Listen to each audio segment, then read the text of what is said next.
కాదు కలుసుడు ఆద్దా ఒక నిమిషం ఆగండి. కలిసిండ్రు కదా ఏం జరిగింది ఏం జరగలే మాతోటి మాట్లాడలే ఎందుకు మాట్లాడలే మీరు అంతమంది వచ్చిండ్రు కదా ఎందుకంటే అంత దూరంకి వెళ్ళి వచ్చిర్రు కదా ఇప్పుడైనా ఎందుకు ఏం మాట్లాడ ఒక నిమిషం ఆగండి, ఒక నిమిషం మాట్లాడండి. ఏం మాట్లాడండి తమ్ముడితో? ఏం మాట్లాడలేదమ్మా మమ్మల్ని కలవలేదు కలవనియలే మీ ఆయన కలిసిండని కలవనీయకుండానే గంటన్నర ఉన్నారమ్మా లోపల ములాఖత్లో. ఆయన అత్తడాన్ని చూసుకుంటున్నాం రాలే రాలే రాలే మీ తమ్ముడు ఇట్లా పూజలు చేస్తుంది నీకు తెలుసా? మీ తమ్ముడు పూజలు చేసి డబ్బులు తీసుకున్నది తెలుసా నీకు? తెలియదు తెలీదు. 2 కోట్లు మీ అకౌంట్ లో ఎట్లుండే మరి మీ తమ్ముడు అకౌంట్ ఇంకో తమ్ముడు అకౌంట్ ఎట్లా వచ్చినాయి మరి? మా అన్ని అకౌంట్లు ఇస్తాం వీళ్ళు వచ్చి చెక్ చేసుకోవాలి వర్షిని మీ ఇంటికి వచ్చిందా?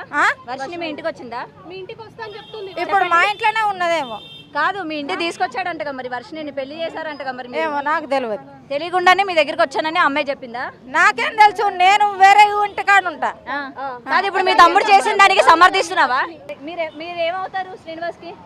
మాకు బావ అవుతా నేను బావ అవుతా మాకు చూడబుద్ధి అయింది మేము కాదండి ఇప్పుడు మీడియా వస్తుంది, ఇప్పుడు మీ తమ్ముడు పైన అలిగేషన్స్ ఉన్నాయి, మీ కుటుంబం పైన అలిగేషన్స్ ఉన్నాయి, వాటికి సమాధానాలు ఇవ్వాలా లేదా? వాటికి సమాధానాలు ఏం లేవు మా దగ్గర ఎందుకు ఏం లేవు మరి? మీ అకౌంట్ లో మీరే మెయింటైన్ చేస్తున్నారు, తమ్ముళ్ళు మీరు అందరూ కలిసి బయట నుంచి డబ్బులు మెయింటైన్ చేస్తున్నారు నాకేం అంటున్నారు కదా మరి. సంబంధం లేదు నాకేం సంబంధం లేదు మరి ఎవరికి సంబంధం ఇక్కడ? నేను చూడడానికి వచ్చిన అదే మరి